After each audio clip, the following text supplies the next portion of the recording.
Hey guys, Ryou aka OriginalRyou here, and I am coming to you with episode 1 of the review and opinion show for Big Brother 12.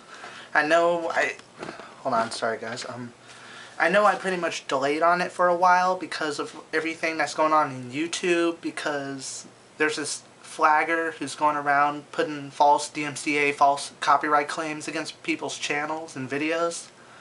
And he's getting them suspended, people like the Archfiend, Nintendo Capri Sun, all that. So I've been pretty much laying low, except for this channel, because it's not, my Ryou channel and this channel is not linked to the same email. It's in 2 different emails, so there you go.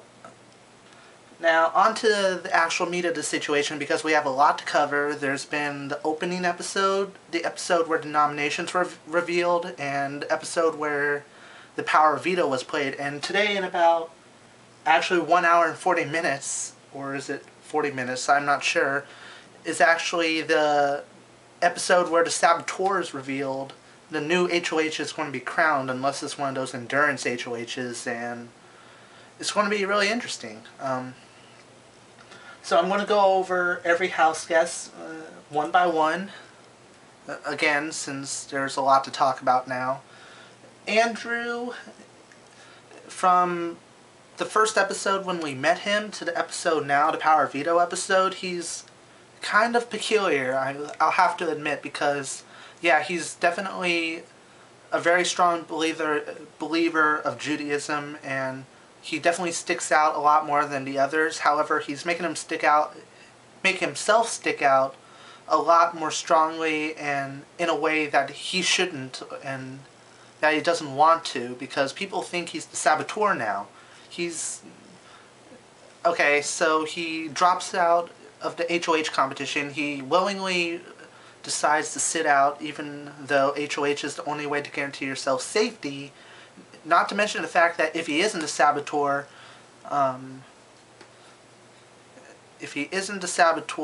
HOH would be the best thing to guarantee his safety, because he didn't know that the person who sat out would be immune from the first eviction. So unless he is the saboteur and the people, the producers or whatever, actually feed him intel based on what the HOH and veto competitions are all about, which I highly doubt, because he'd still have to be on his own to get to the halfway point, because if he gets to the halfway point, he gets, what, $50,000? So Andrew is definitely doing a lot of things that may make him look like the saboteur, and he's also doing a lot of things which are just irritating the other house guests, so I'm not sure how long he's going to last. I think I did say he might make it to the jury phase, but it's really questionable because of all the attention being put on him and the target on his back. We'll have to wait and see what happens there. Then there's Brendan, who's our genius or whatever. No, not the genius. He's getting it on really quickly with Rachel, the chemist girl, and he's definitely drawn a lot of attention to himself because he is a big threat. And when the power went out in all the Big Brother house, he was the only one besides Andrew who really was splitting up from the group to do other things in the house. Like, he was going to find his toothpaste and toothbrush. I mean, what Hayden said, who would do that in the middle when it's all completely dark like that? You can't see, like, 5 feet in front of your face. How are you going to go find your toothpaste and toothbrush and go brush your teeth while all this happens, and it could be the work of a saboteur? I mean, it does sound like he's making an excuse to go put that lock on the door where all their food supplies are. So he's definitely becoming a bit more of a suspect to be the saboteur, just like Andrew. Those two are actually the ones getting the most attention from all the other house guests, especially the brigade, which I'll go over later. Do I think he's the saboteur? I'm not sure. I mean, it does seem rather odd that he would go off to get his toothbrush and toothpaste, but would the saboteur who's been planted into the Big Brother house by the producers really make such a dumb excuse? I don't know. It's really hard to say. He does get some props though, and I am starting to become a fan of him because of how passionate of a competitor he is. I mean, he won that veto competition and he was thinking very logically. He was thinking of words where you could add an ing or an ly to the end of it, and it was very, very smart of him because it ended up getting him the veto win. Yes, Brendan wins the power veto and takes himself off the block, and in turn it gets Annie put up on the block, but again we'll go over that later. So now Hayden has a huge target on his back by the Brendan, Rachel, Annie alliance. At least I think Annie's part of that alliance, and he's got to look after himself because who knows? I mean, first Hayden totally ignores what the Saboteur wants, which was to put Brittany and Kathy up for eviction. And if Brendan is the Saboteur, he's really pissing him off, and Hayden's going to be the next target for sure. I guarantee you, if Saboteur wins HOH next, or if Brendan or Rachel or Annie wins HOH next, Hayden is going up, no doubt.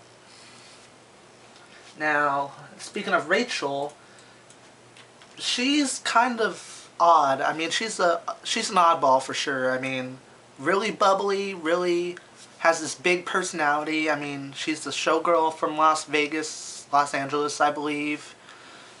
And she's very over the top, probably rubs people the wrong way with her constant giggling and laughing and all that. Sorry, I really don't know what to say. She's also pissing Brittany off, like when she... Oh wait, no, not Brittany, Monette off, because when she drew Monette's name into veto, when picking players for the veto, she was like, Monette. And I don't know, she definitely has a target on her back. She's up for evictions, so if she gets booted over Annie, I'm going to be surprised, but it is going to happen sooner or later if the Brigade Alliance stays strong, so we'll have to keep an eye out on that, but I'm not terribly in love with Rachel because she's very, very over the top. I mean, extremely. Let's see. The next person on the list, actually, let's see if I have enough time. Yeah, I got 2 minutes. The next guy is our usual gay guy for Big Brother, and no, I'm not saying that in a mean way, okay? I'm totally... they totally have my support. I'll leave it at that. So, Reagan, actually, he's my #1 suspect for being the Saboteur, and I'm going to bet some money that if it's a guy, Reagan is the Saboteur. I mean, the silhouette of the Saboteur looks exactly like him, so that is a strong possibility. Plus, he's willing to backstab, to cheat and all that.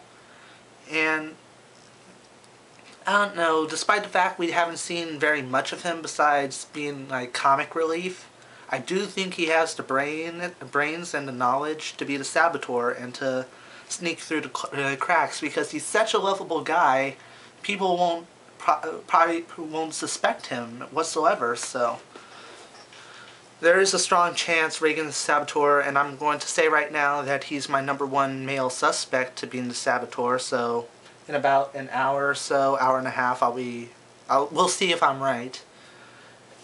Is Reagan all I thought he was going to be? Yes, because I knew he was pretty open with his homosexuality, which I'm totally okay with, and he's not like Rachel where he's super over the top, but he seems like a really lovable guy, and I think America is going to like him a lot. I don't know how much you guys like him, but I certainly am a fan of him, even if he is the Saboteur, so it's going to be bittersweet if he is the Saboteur, because midway through the game, if he does make it that far, he's going to be pulled out of the game, I guess, but it is what it is, and I can't choose who the Saboteur is. We'll just have to wait and see.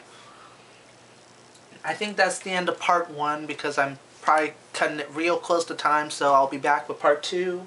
We still have 9 people to go, and we'll go into further detail on the different alliances that are forming in the house, so I'll be right back.